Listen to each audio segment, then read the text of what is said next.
Et Ed Simon, c'était aussi travailler dans la variété, Mais c'était c'était enregistré. bien joli le free jazz, ou soi-disant tel, parce que je trouve que c'est une dénomination qui n'est pas la meilleure qu'on ait pu trouver, mais bon, peu importe. Mm. Et c'est vrai que ça ne nous rapportait pas forcément grand-chose, mais par contre, il y avait tout un pan du business de la musique qui existait beaucoup plus que maintenant, ce qui nous permettait de, ouais, d'arriver à vivre un peu mieux, quoi. C'est-à-dire faire des séances d'enregistrement, accompagner des gens du business de la musique, de la variété en général. Ouais. Ce qui n'est pas, ce qui est intéressant, je veux dire, ce qui est utile et faire des séances d'enregistrement, on apprend beaucoup de choses, hein. Notamment l'écrit, là, pour le coup, comme Comment tout le reste était l'écrire, théorat. oui, bah oui. Puis moi qui étais vraiment autodidacte, bon, j'ai jamais été un grand lecteur, un grand déchiffreur, tu vois. Il y a des mecs, tu leur mets le partage, ouais, non, moi, je ne sais pas faire ça. Moi, j'ai encore des trucs à pratiquer. Ah. Et du coup, tu t'étais retrouvé dans une situation où tu avais des partitions à lire. Bien sûr, oui, et puis j'ai fait partie de plein de big bands. Mhm. Bah ouais. Non, celui de Gélisson, mais celui d'avant, le premier, Jean-Claude Forelenbach. Et alors j'ai vu, parce que j'avais noté des choses à l'époque, j'ai vu que ma première séance d'enregistrement que j'ai faite, c'était pour l'orchestre de Jean-Claude Forelenbach, mais je ne sais absolument pas pour quel disque, sur quel titre. Je ne sais pas si c'est jamais édité, sorti, j'en sais jamais rien, j'en sais rien. Parce qu'il y a plein de choses, quand on faisait des séances d'enregistrement, en général, tu savais même pas pour qui c'était, en fait. Mhm. Tu faisais là parce que, bon, la rythmique avait enregistré la veille, toi, les cordes avaient enregistré le matin, les sacs c'était l'après-midi, les chœurs c'était le lendemain. Puis tu faisais tes 3 heures, et puis tu signais ta feuille, et tu savais même pas pour qui c'était. T'entendais pas le chanteur. T'entendais pas le résultat fini.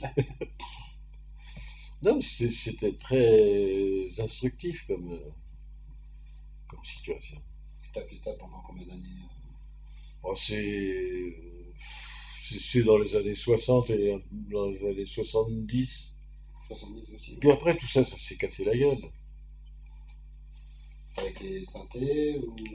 Oui, avec l'arrivée des machines, des synthés, Ouais, etc., c'est bien ça. sûr. Oui. Ouais. Dans les années 80-90. Mhm.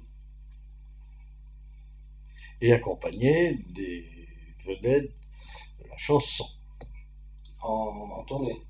En tournée, monsieur, oui. Claude François, Bien sûr, ces gens comme ça. oui. Enfin, surtout lui, d'ailleurs. Ouais.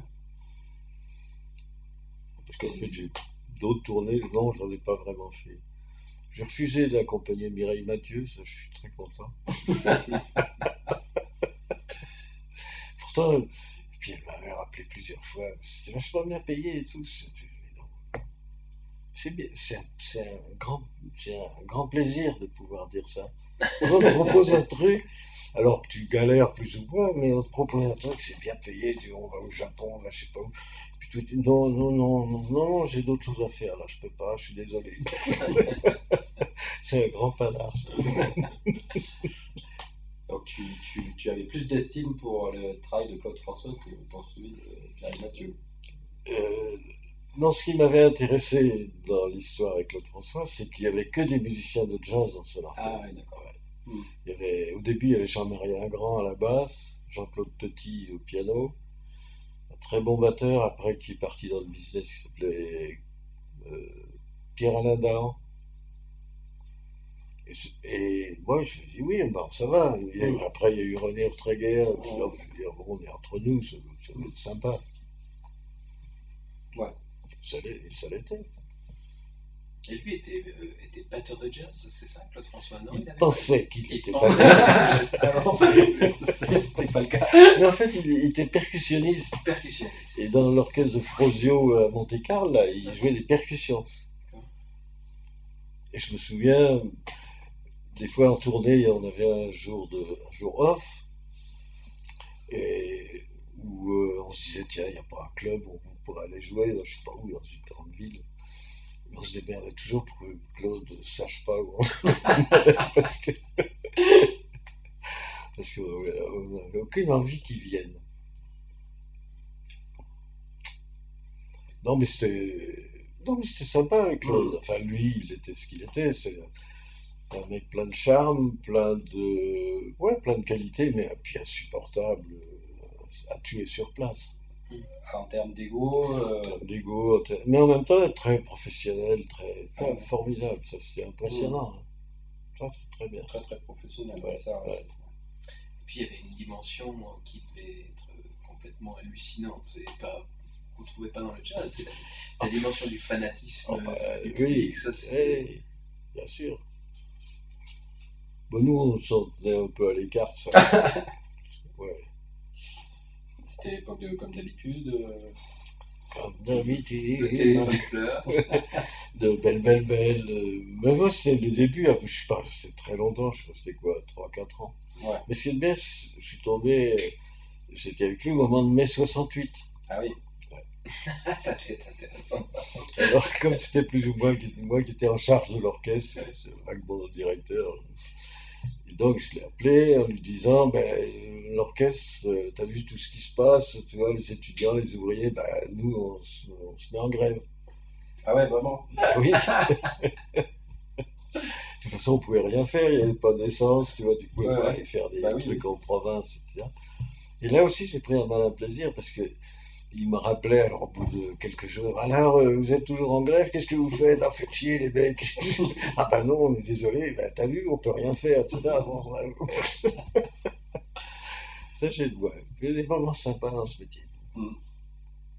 C'était vraiment un engagement au fond ou c'était plus par justement problème technique. Ah non, c'était pas engagement. De toute façon, moi, vraiment par engagement. c'était c'était l'époque de mon premier et seul d'ailleurs divorce. Ouais. Donc on habitait avenue du Maine, et donc moi j'étais parti de la maison, j'avais pris un hôtel, mais c'était juste fin avril, début mai 68, au quartier latin. Donc j'étais là, j'avais bien goupillé mon truc là. J'étais sur place, donc j'allais à la Sorbonne, etc. On est allé faire le piquet de grève rue de Madrid, au CNSM. Ouais. C'est la première fois que je mettais les pieds au CNSM, et dans un conservatoire en général. Et il y avait d'autres musiciens de jazz Il y en avait plein. Ouais. Oui, il y en avait plein, forcément. Il y avait un engagement. Oui.